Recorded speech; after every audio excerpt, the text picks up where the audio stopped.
இங்கே வந்திருக்கக்கூடிய அனைத்து ஊடக பத்திரிகை ஆசிரியர்கள் ஊடக செயலாளர்கள் அனைவருக்கும் என்னுடைய பணிவார்ந்த வணக்கம். நான் வழக்கறிஞர் அகத்தியன், பழங்குடியினர் விடுதலை இயக்கத்தினுடைய மாநில ஒருங்கிணைப்பாளர், விடுதலை சிறுத்தைகள் கட்சி. ஐயா எஸ் கருப்பையா நிறுவன தலைவர், SC/ST அரசு ஊழியர்கள் மற்றும் மக்கள் கூட்டமைப்பினுடைய தலைவர். அவரின் அழைப்பின் பேரில் நான் இதில் கலந்து கொண்டு சிறப்புரையாற்றுகிறேன். தலைவர் அவர்கள் சொன்ன அனைத்து கோரிக்கைகளும் சுதந்திரம் அடைந்த பின்பு நிறைவேற்றப்படாமலும் இன்று வரை பெரும் அவதியான ஒரு அவசரகதியான நிலையில் இருந்து கொண்டிருக்கிறது. பஞ்சமி நிலம் என்பது யார் தகவல் கேட்டாலும் யார் கடிதம் அனுப்பினாலும் இல்லை என்றுதான் பதில் வருகிறது. அதனால் அவர் நீண்ட கோரிக்கை என்பது பஞ்சமி நிலங்களை மீட்டெடுக்க வேண்டும். அதை ஆக்கிரமிப்பு செய்திருக்கக்கூடிய அரசியல்வாதிகளை கரம் பிடித்து ஒழுங்கான முறையில் விசாரித்து இப்பொழுது அமைந்திருக்கக்கூடிய தாவேக அரசு மக்களுக்கு நீதியை வழங்கும் என்ற ஒரு விடயத்தை அவர் உங்களிடையே வைத்திருக்கிறார். அது மட்டுமல்லாமல் பின்னடைவு காலி பணியிடங்கள் நீண்ட காலமாக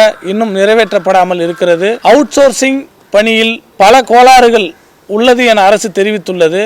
தூய்மை பணியாளர்களுடைய ஓய்வூதியம் இன்னும் நிறைவேற்றப்படாமல் இருக்கிறது. அரசு ஊழியர்களுக்குள் இருக்கக்கூடிய சாதிய பிரச்சனைகள் தீர்வு காணுவதற்கு கண்காணிப்பு குழு ஒன்றை அமைப்பதற்கு கோரியிருக்கிறார். இவருடைய இந்த 13 அம்ச கோரிக்கைகளும் தமிழ்நாடு அரசு கண்டிப்பாக கவனம் செலுத்த வேண்டும். தற்பொழுது இருக்கக்கூடிய சமூக நீதித்துறை அமைச்சர் இதை முழு கவனம் கொண்டு இந்த SC/ST கூட்டமைப்பினுடைய நிறுவன தலைவர் கருப்பையா அவர்களுடைய தலைமையில் முதலமைச்சரை சந்தித்து இதற்கான தீர்வை காண்பதற்கு உங்களின் வாயிலாக இதை நான் தெரிவித்துக் கொள்கிறேன். மாண்புமிகு தமிழ்நாடு முதலமைச்சர் அவர்கள் பட்டியலின விளிம்புநிலை மக்களுக்கான ஒரு சூழலை கண்டிப்பாக நிறைவேற்றுவார். அதற்கான சூழலை அவர் நிறைவேற்றி கொண்டு வந்திருக்கிறார் என ஊடகத்தின் வாயிலாக நாங்கள் அறிகிறோம். அதை உண்மையை பறைசாற்றும் வகையில் கண்டிப்பாக பட்டியல் மற்றும் பழங்குடியின மக்களின் நிதி நிர்வாகம் மறுசீரமைப்பு போன்ற பணிகளில் முழு கவனம் செலுத்த வேண்டும். தாட்கோவில் வழங்கக்கூடிய கடன்களை தாட்கோ நிர்வாகம் வங்கிகளுக்கு கடன் உதவி செய்ய சொல்லி பணத்தை சப்சிடின்னு சொல்லுவாங்க,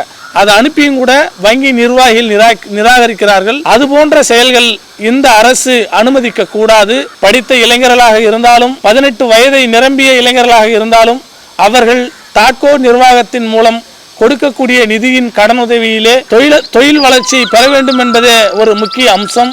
எனவே இந்த தாவேக அரசு கண்டிப்பாக பட்டியலின விளிம்புநிலை மக்களுக்கான கோரிக்கைகளை நிறைவேற்ற வேண்டும். SC/ST கூட்டமைப்பை அழைத்து விரைவாக பேச்சுவார்த்தை நடத்தி மக்களுக்கு சுமூக தீர்வை கொடுக்க வேண்டும். அரசு பின்னுக்கு தள்ளிவிடக் கூடாது.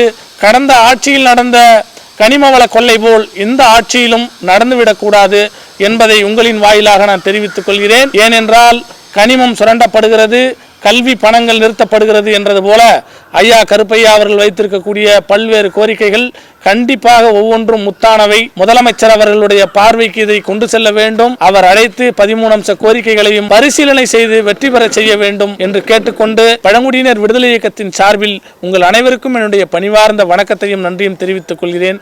நன்றி, வணக்கம். சார், பஞ்சமி நிலம் மீட்புன்றது விசிகாவுடைய அடிப்படை கோரிக்கைகளில் ஒன்று.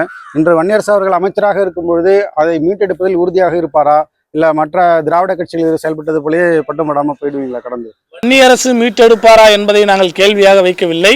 பஞ்சமி நிலம் என்பது ஒடுக்கப்பட்ட விளிம்பு நிலை மக்களுக்கான ஒவ்வொரு பட்டியலின தலைவர்களுக்கும் அந்த கடமை உண்டு.